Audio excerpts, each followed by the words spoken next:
Cristiano Ronaldo की बात आती है तो लोग जनरली उनके गोल्स की बात करते हैं, लीग टाइटल्स की बात करते हैं, यूसीएल टाइटल्स की बात करते हैं। बट आई थिंक एक चीज जो उनके बारे में कम बात की जाती है इज दिस अल्फा मेंटालिटी। मतलब जिस भी टीम में गए एज अ यंगस्टर हो, चाहे एज अ जूनियर हो, चाहे एज अ सीनियर हो, to be the alpha in every team that he go, that's very underrated quality. और बहुत ही कम, मेरे ख्याल से शायद ही कोई और प्लेयर ऐसा हो जो हर टीम में गया तो he was the alpha of that team. बहुत ही कम ऐसा होता है। फॉर एग्जांपल अगर आप देखें शुरुआत से जब स्पोर्टिंग लिस्बन यूनाइटेड के अगेंस्ट ट्रायल मैच भी खेल रही होती है तो जनरली आदमी सोचता है भाई यूनाइटेड के अगेंस्ट मैच है, थोड़ा कंजर्वेटिव होकर खेलो, ज्यादा रिस्क ना लो। पहले मैच में, उस ट्रायल मैच में ही Ronaldo was tormenting his defenders, step overs, skills. मतलब यूनाइटेड के अगेंस्ट भी वो ऐसे नहीं खेल लेते कि भाई थोड़ा डर के खेलेंगे, और उसी की वजह से यूनाइटेड उन्हें साइन भी करती है। अब एज अ टीनेजर जब वो यूनाइटेड जाते हैं तो आदमी सोचता है भाई इतने बड़े बड़े लेजेंड्स हैं वहाँ पे, गैरी नेविल है, रायन गिग्स है, पॉल स्कोल्स है, ये नया लड़का है, थोड़ा टाइम लेगा, थोड़ा शाय होगा, थोड़ा कंजर्वेटिवली खेलेगा, जो बॉस बोलेगा वही करेगा। बट रोनाल्डो बड़े से बड़े मैचेस में भी स्किल्स दिखा रहे हैं, स्टेप ओवर्स कर रहे हैं, ये सब फ्रस्ट्रेट हो रहे हैं, but he is not bothered कि he is very clear in his mind कि भाई he wants to be the best player in the world. एक छोटा सा स्निपेट भी है यूट्यूब में जो पड़ा हुआ है, जहाँ पे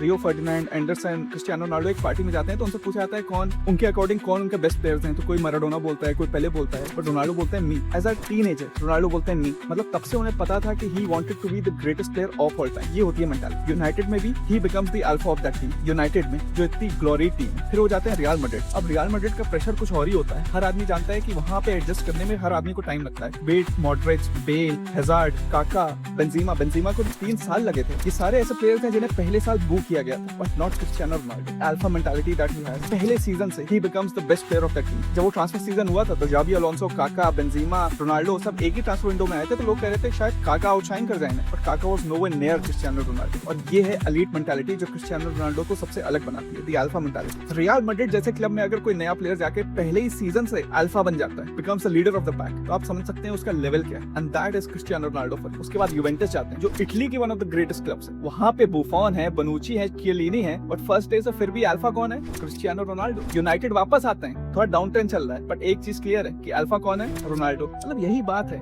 एज अ जूनियर आप उनको देखें या as a senior, different phases of his career, कोई ऐसा प्लेयर नहीं है जो अपने शुरुआत से अंत तक हमेशा अल्फा रहा हो। बड़े से बड़ा प्लेयर भी different phases of his career में थोड़ा पीछे ग्राउंड लेता है, सोचता है कि भाई अब औरों को मौका मिलना चाहिए या दूसरे लोग हो सकता है आगे आए, बट नॉट क्रिस्टियानो रोनाल्डो। वो शुरुआत से अल्फा थे और एंड तक अल्फा ही रहे। दैट्स मेंटालिटी जो बहुत ही रेयरली देखने को मिलता है। मैं खुद मेसी फैन हूँ, लेकिन वो जब पीएसजी गए थे तो he was very comfortable being the third wheel, and इसीलिए मुझे लगता है ये जो अल्फा मेंटालिटी है वो रोनाल्डो को वो बनाती है जो वो है। Obviously he is the hardest worker, obviously he has immense talent, but ये जो मेंटालिटी होती है ना, ये सिखाई नहीं जा सकती। You are born with it. And Cristiano Ronaldo one of million नहीं, वन ऑफ 10 मिलियन नहीं, वन ऑफ बिलियन नहीं, he is one of one. उनके जैसा एक ही है, बस वही greatest mentality monster football has ever scene.